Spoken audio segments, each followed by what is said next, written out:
plants make hormones, and hormones carry messages. Then plants must transport hormones, and hormones must get into cells. And if they get into cells, or approach cells, then they must cause a reaction in that cell. Is this sounding suspiciously like signal transduction to you? It is to me. Except it's not spelled signal, it's spelled signal. Signal transduction.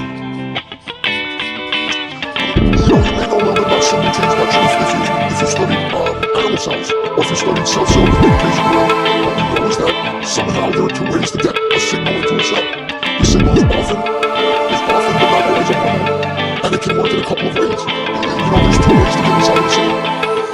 If the cell will show a double cell membrane here, okay, remember it's a bilipid layer, and if the hormone or if the material happens to be a lipid in nature, it can actually pass right into the cell, and going right into the cell might bond to a receptor, and that receptor might go to a nucleus, and then entering the nucleus through the nuclear pore, interact with that DNA to cause some kind of transcription, and the transcription would make RNA, and the RNA would make protein. So certainly a little soluble cell might get down here and somehow create a situation inside of the cell.